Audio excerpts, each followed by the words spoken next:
We making moves. We making major moves. We making moves. We making major moves. We going all in. Like we got nothing to lose. We making moves.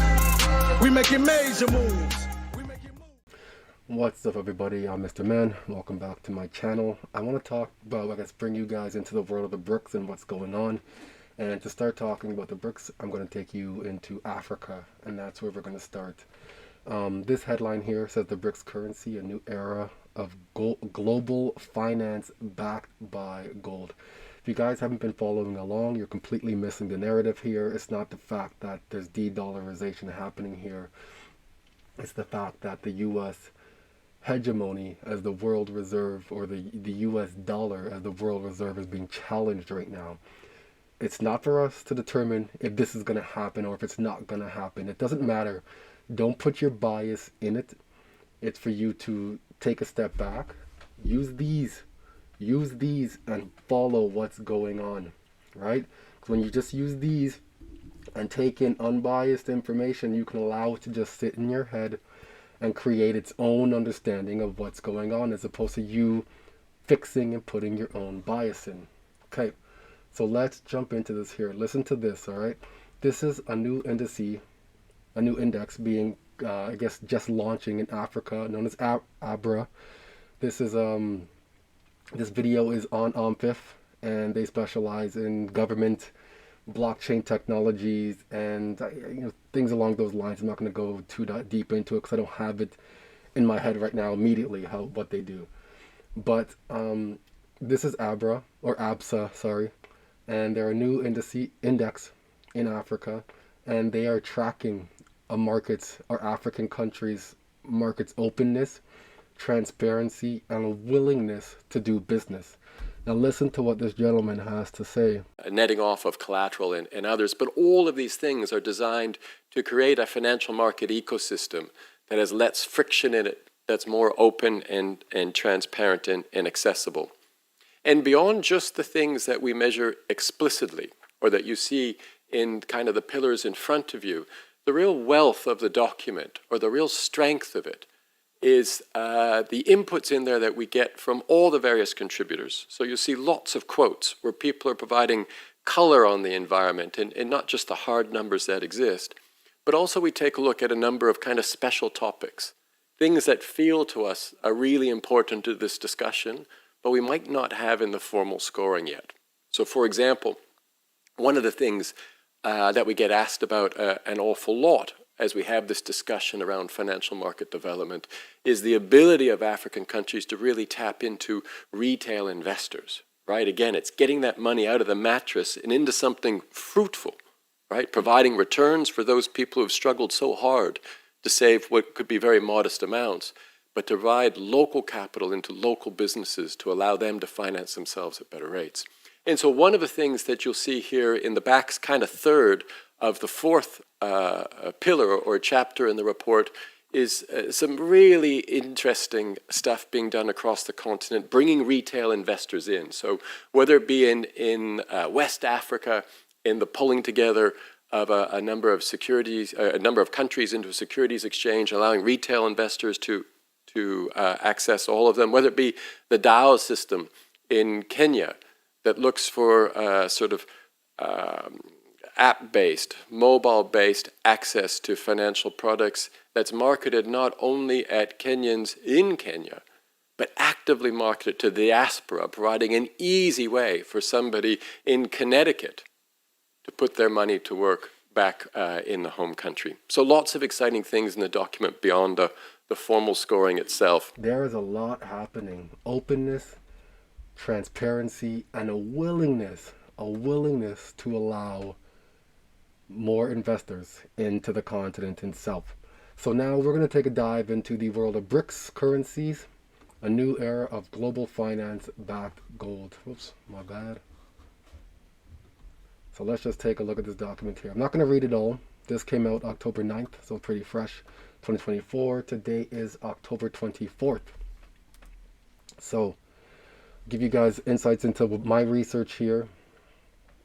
The BRICS nations, Brazil, Russia, India, China, and South Africa, are at the forefront of an effort to reshape the global financial system by introducing a new currency backed by gold and a basket of commodities. This initiative is a bold move aimed at reducing reliance on the US dollar, which has long dominated global trade and reserves. By leveraging their substantial gold reserves and diverse natural resources, the BRICS countries aim to provide a more stable asset-backed alternative to traditional fiat currencies. This proposed currency is poised to challenge the existing financial order by offering a secure and reliable option for international trade, especially for nations seeking alternatives to the dollar due to geopolitical tensions or economic vulnerabilities. However, this initiative faces significant challenges, including the need to build the infrastructure required to manage such a currency. Right? What did we just hear? The infrastructure required to manage such a currency. They're building a new index to track the openness of Africa. Okay? And develop the liquidity necessary to compete with the well-established US dollar. If successful, the BRICS currency could usher in a new era of global finance, characterized by greater financial autonomy for emerging economies. So the abstract of this paper. So the paper itself explores the recent initiatives by the BRICS to introduce a new global currency backed by gold and a basket of other commodities, marking a significant step towards reducing reliance on the US. The proposal reflects a broader trend of de-dollarization driven by geopolitical factors and a desire to diversify international trade and reserve systems. Gold, historically stable asset, plays a central role in this currency framework, providing a tangible real-world asset to bolster the currency's credibility and reduce volatility. The inclusion of commodities like oil and wheat further enhances the currency's connection to essential global markets, offering stability tied to tangible assets or tangible resources. So Algorand has an initiative that they're doing, right, called the Algo token. And this is in one of the Spanish-speaking places. Let me pull this up for you guys here. So here it is here. We're talking about commodities, a currency being backed by gold and commodities. Bring the agro-revolution to your business. Okay, Visa, BASF, Galacia, I don't know who those companies are. YPF Agro, CNH, who we are. Right, I've shown you guys this before, but just to give you a better understanding, like everything's being tokenized now. It is going to be on the blockchain here. Legitimately, this is a paradigm shift. Everything will have value. Anything of value can and will have value.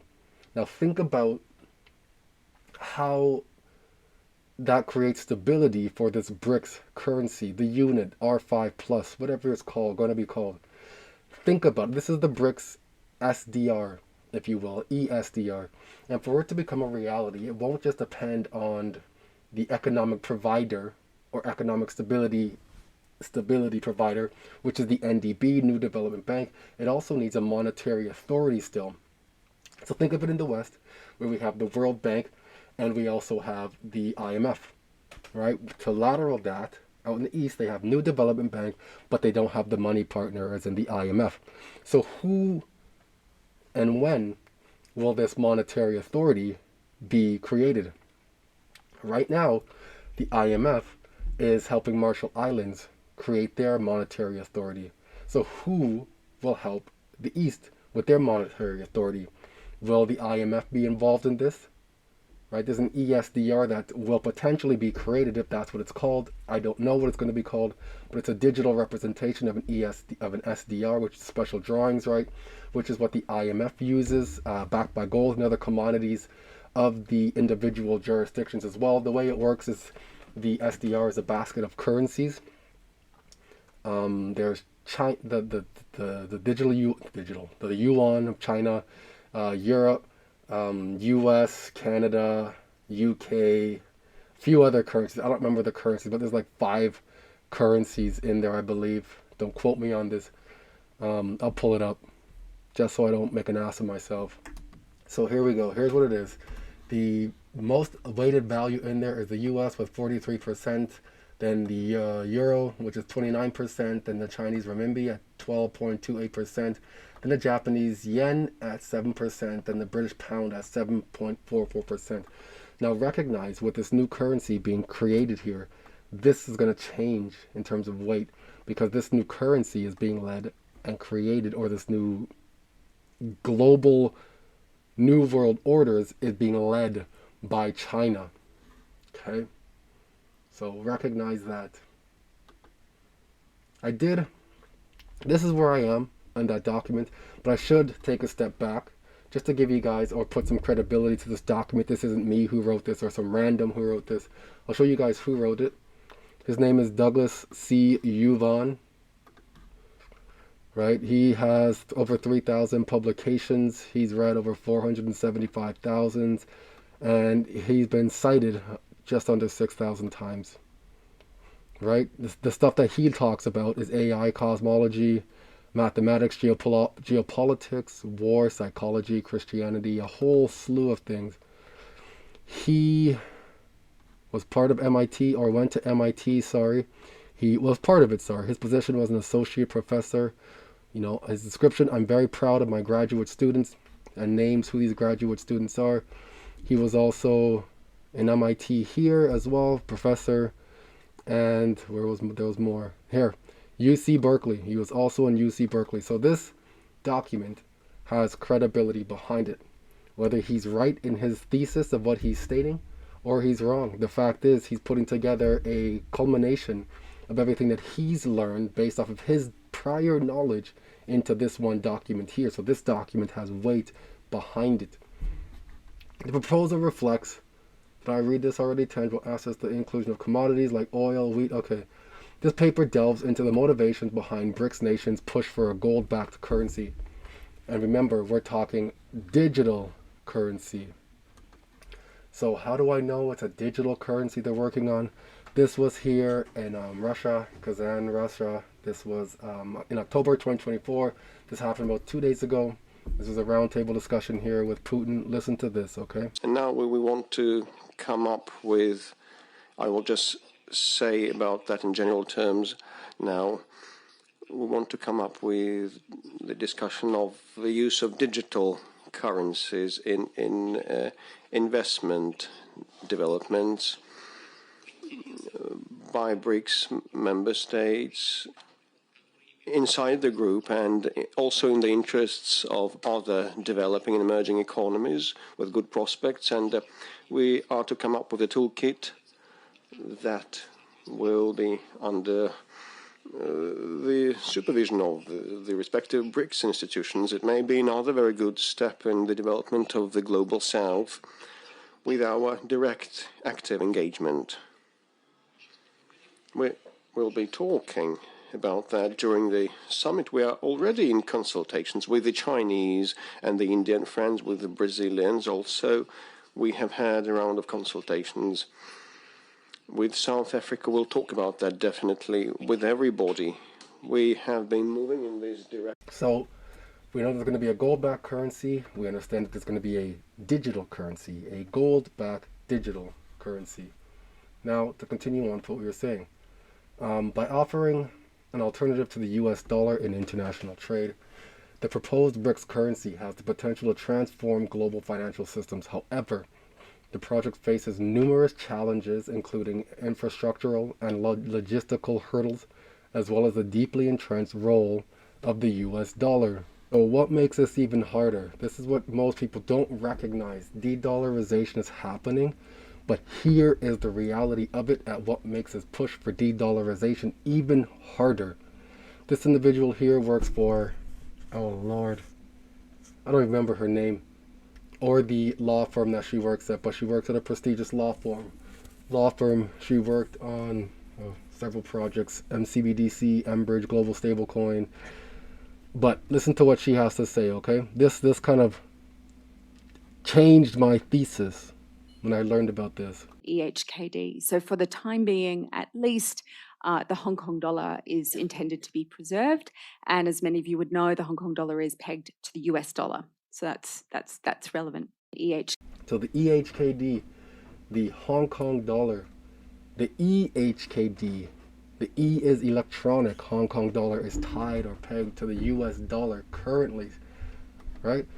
So there are other factors, a lot of factors involved in this. De-dollarization is happening, we're following the narrative, yep, but recognize there are a lot of restraints still pulling back on what's taking place. We can see an ultimate, but still we have an understanding of what hurdles exist still. The paper analyzes these challenges and outlines the opportunities this initiative presents, particularly for nations seeking to reduce vulnerability to U.S. sanctions and economic pressures. So here are those economic sanctions. So the United States sanctions are financial and trade restrictions imposed against individuals, entities, and jurisdictions whose actions contradict the U.S. foreign policy or national security goals. Financial sanctions are primarily administered by the U.S. Department of Treasuries and Foreign Assets Control, so OFAC. That's who controls that. So restrictions against sanctions targets vary in severity depending on the jurisdiction behind the sanction and the legal authorities behind the sanction actions. So those comprehensive sanctions are currently in place targeting Cuba, Iran, North Korea, Russia, Syria, and certain conflict regions of Ukraine, which heavily restrict nearly all trade and financial transactions between U.S. persons and in those regions. So, through a comprehensive analysis of the historical and economic factors surrounding de-dollarization, the role of the gold in financial stability, and the potential global ramifications, this paper aims to provide a detailed understanding of the implications of the global economy. The discussion also highlights the possible shift toward a more multipolar financial system, where multiple reserve assets coexist, reshaping the future of international finance. So, where multiple reserve currencies coexist. So for these reserve currencies to exist, who could that be? Who could that be? Right, we're talking about the BRICS nations here. The R5. Let me go show you guys what the R5 is. So the R5. So R5 for the BRICS is a group of the following countries: Brazil, Russia, India, China, South Africa. These 5 countries have proposed the R5, a currency backed by the currencies of the 5 countries that make up the BRICS, in addition to the surrounding countries' currencies. So this new BRICS currency will have so many reserve currencies backing it to bolster it up, to provide stability for it. Global financial system has long been underpinned by the dominance of the US dollar, a currency that has served as the world's primary reserve currency and medium of exchange in international trade since the Bretton Woods Agreement in 1944. Here we are on Harvard Law, where they're now talking about the Bretton Woods 3.0, the future of international economic law, March 2nd, 2024. Right? That's what this is about. This year's conference features 4 panels and 1 keynote speech focusing on the changing nature of multilateral cooperation in international economic law. Each discussion will cover key topics related to themes drawing on experts from the legal industry, academia, and intergovernmental organizations. Let's dive a bit deeper into what this actually is. Here on Yahoo, actually IMF Bretton Woods 3.0 is actually here. This is back in November 2020, November 30th, 2020. In October, the managing director of the IMF, Kristalina Georgieva, told a virtual audience in Washington, D.C. that the impending global reserve to the coronavirus pandemic could mark the beginning of a new Bretton Woods moment. Georgieva was referencing the decision made by world leaders at the tail end of World War II in Bretton Woods, New Hampshire, to shift International Monetary Fund members away from the gold standards and into a global settlement network fueled by the US dollar. And this was the fiat dollar standard at this point. Okay. Now the IMF is calling for Bretton Woods 2.0, yet another seismic change that may see the global economy underpinned by the IMF's own reserve currency, the SDR. But with the emergence of blockchain technology, and in particular those projects which seek to reshape monetary policy under a decentralized and democratic framework, has this Bretton Woods 2.0 moment already been leapfrogged by its next logical iteration, Bretton Woods 3.0. So Bretton Woods 2.0 is digitizing the SDR, or being the globe being underpinned by the SDR, which happened during the coronavirus outbreak. They had used the SDR to fund for vaccinations, for helping individuals out, or by individuals I mean countries itself. They used the SDRs for that. Now the Bretton Woods 3.0, which we were just looking over, will spark a new era again. So in this next video, the individual I'm going to be showing you, his name is Tobias Adrian. He is the financial counselor and director of the IMF and Capital Markets Department of the IMF. And in this capacity, he leads the IMF's work on financial sector surveillance, monetary and macro-prudential policies, digital money, financial regulations, bank resolutions, debt management, capital markets, and climate finance. He also oversees capacity management, capacity building activities in the IMF member countries with regard to the supervision and regulation of financial systems, bank resolutions, central banking, monetary and exchange rate regime, central bank digital currency. He's the CBDC guy. Okay? And debt management. Prior to joining IMF, he has a long history of stuff, right? He was with the Fed and the Federal Reserve. So let's jump back to this individual right here. This is Tobias Adrian. This is a post I had posted. And this has, in this conference here, was the OECD, you can see them back there, and IMF back here, World Bank was in here somewhere, suggests that a new Bretton Woods is needed for digital finance, DeFi, crypto assets, and CBDCs. So before we can actually get the CBDC itself, central bank digital currency, we need the framework to have the SDR in place. We need to have the, going back to the beginning, just circling around, we have the new development bank, and then we need the monetary authority for that, who can issue these SDRs to help these countries out. So we need a monetary authority. I don't care how much, you know, you heard the BRICS talking about the individual countries talking about their currencies. That's all fine and dandy, but you still need that monetary authority to be able to issue this currency out, this new ESDR, or this BRICS currency, or this crypto CBDC, or whatever the hell it is they want to call it, the unit, the R5, whatever it is. Listen to him, okay? But the point, and this is the important, is that so given the level of payments, cross-border payments, luckily we freedom of capital movements, also thanks to the important instrument managed by historically by IMF and in part also by us. So it's I think that we should overcome this national and nationality issue, and so I think we need, I would say, a dual approach. So surely, bottom up, but in part top down. Honestly, we have seen that in dramatic movements, and I use this example and joke. So what is meant by a bottom up, top down? The approach itself is a top-down approach. These individuals are the ones creating everything that we're living in here, that we're going through, that's coming into this new world. These individuals and a bunch of other individuals, bankers, whatever you want to call them. That's the top-down approach. The bottom-up is you and I adopting these things, and it works its way up to the top, right? The top-down approach is they create these things, they begin to adopt these things, and the adoption ripples down to us. Then finally, that down from us being adopted, the money flows back to the top again. Top down, bottom up. That's where we're at. All right, let's keep going with this. Mathilde knows. I think that we had, Bretton Woods conference. So I think we really need a sort of new Bretton Woods, I would say, for digital finance, DeFi, for crypto assets, for CBDC, but we surely need that all the actors, and by the way, we have also different international fora dealing with this, but they have, I would say, a different kind of composition. In some cases, maybe obviously maybe central bankers and people interested in only, let's say, in the macro stability side, but there are the micro stability, there are the investor protection. We need really a broad, at least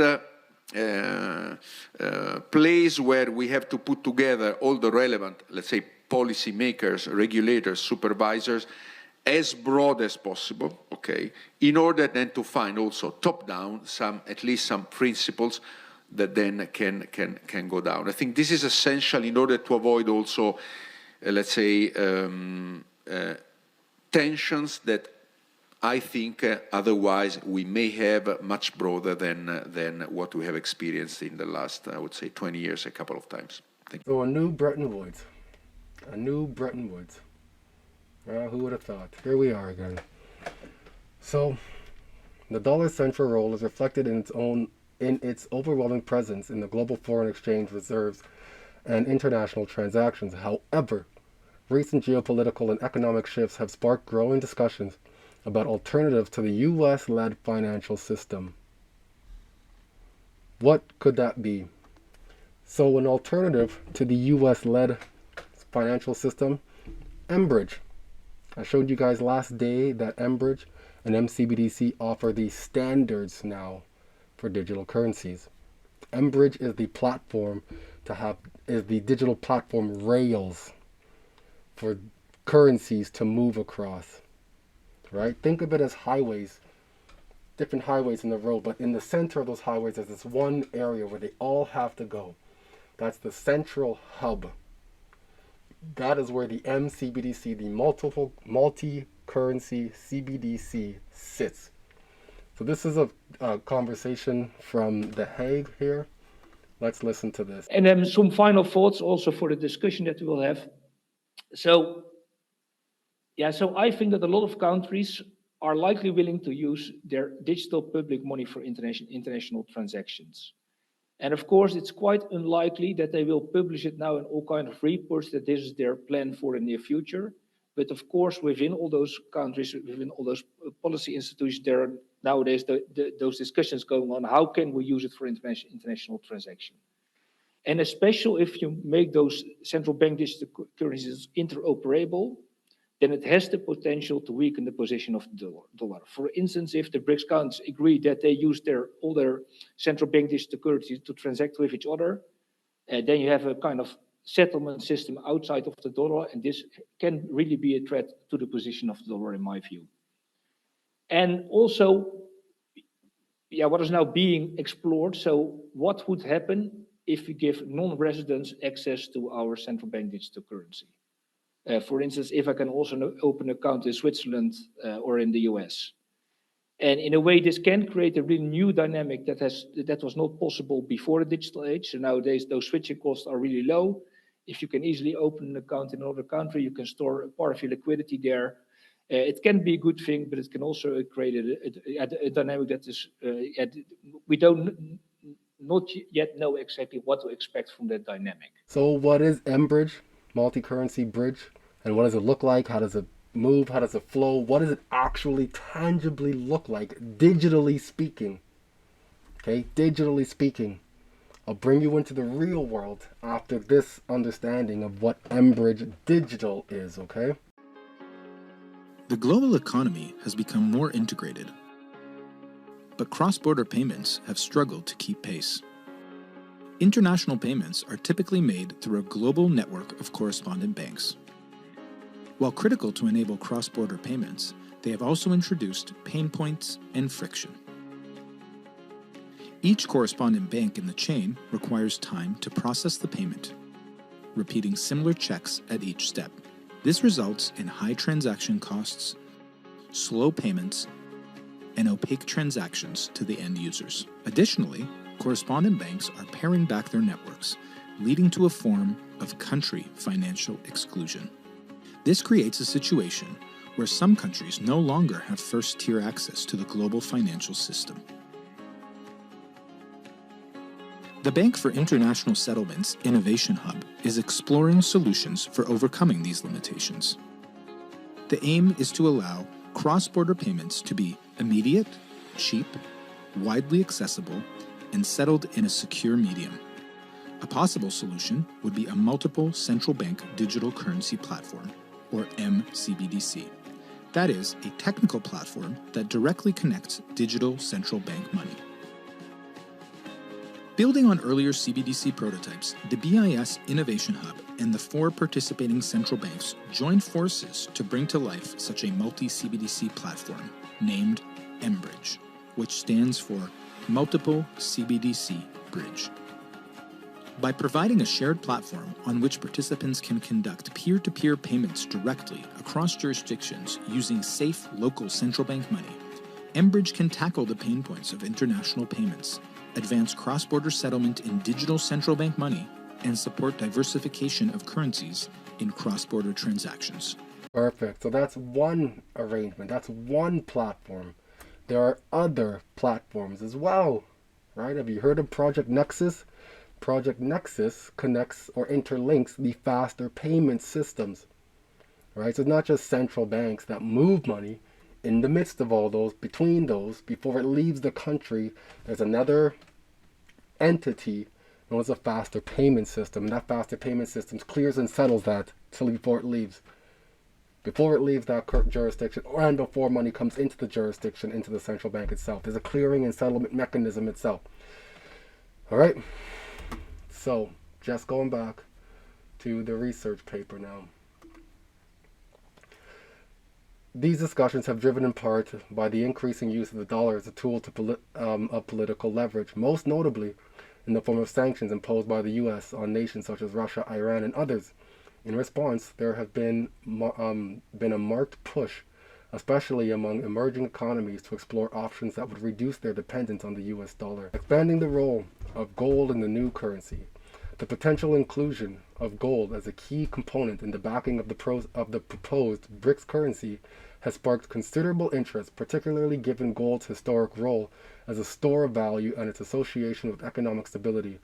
Reports suggest that up to 40% of the currency's value could be anchored in gold, a move designed to mitigate the volatility commonly associated with fiat currencies.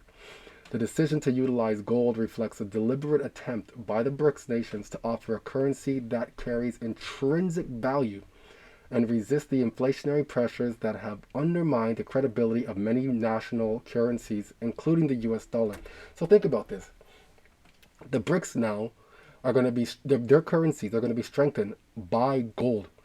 So should the US decide to purchase gold and store their gold and increase their gold, they're strengthening the BRICS nations now and weakening their own currency. So how much gold does the US actually have is the real question, right? Because you can see the different financial individuals, finance ministers walking through their reserves, their gold reserves, and showing pictures holding their gold. Selfie, gold.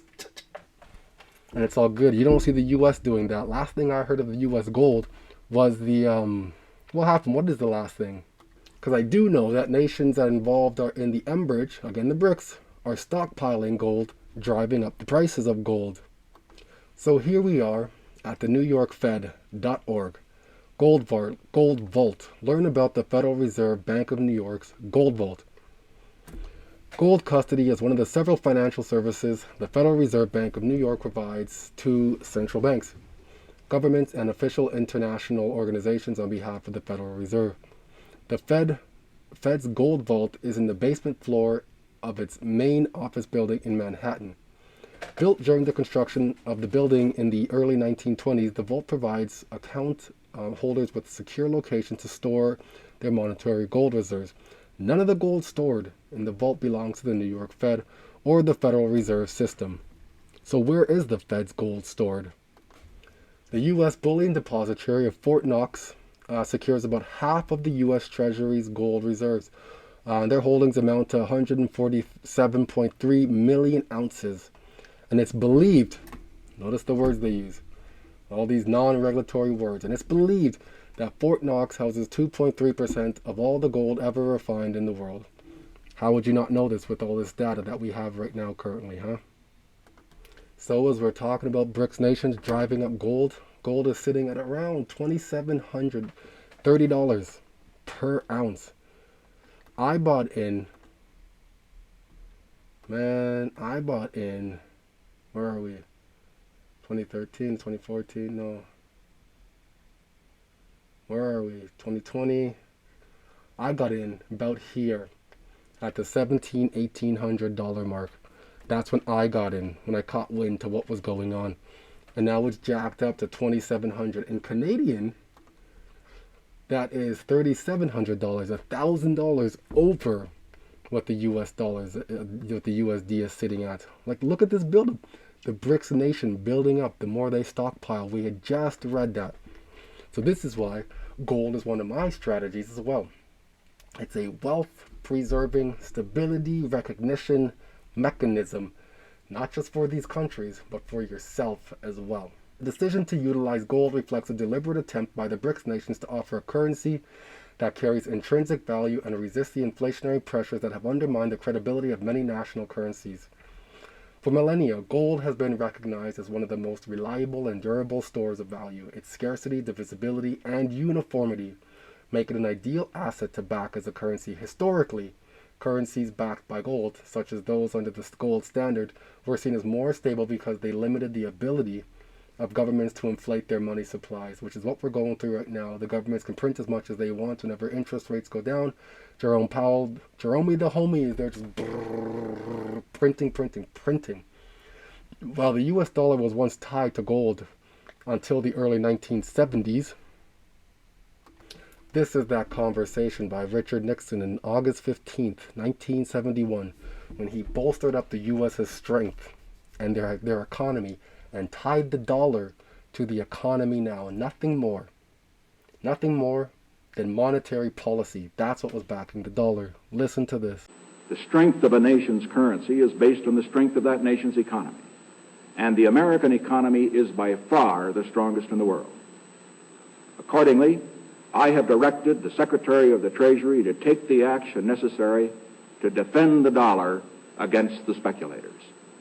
I have directed Secretary Connally to suspend temporarily the convertibility of the dollar into gold or other reserve assets, except in amounts and conditions determined to be in the interest of monetary stability and in the best interest of the United States. Now, what is this action, which is very technical, what does it mean for you? Let me lay to rest the bugaboo of what is called devaluation. If you want to buy a foreign car or take a trip abroad, market conditions may cause your dollar to buy slightly less. But if you are among the overwhelming majority of Americans who buy American-made products in America, your dollar will be worth just as much tomorrow as it is today. The effect of this action, in other words, will be to stabilize the dollar. So he's essentially tying the US dollar to the US economy. So as long as you use that US dollar in the economy, it'll be rinse and repeat. It should create stability, but that economy wasn't strong enough. Right, here we are now, 2024, the value of the dollar is deflating. And the BRICS nations is pumping up the value of gold because they're backing their currencies by gold and other commodities. I do hope you guys found something in this one. I'll catch you on the next one.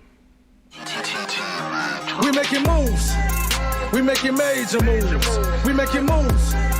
We making major moves. We going all in like we got nothing to lose. We making moves.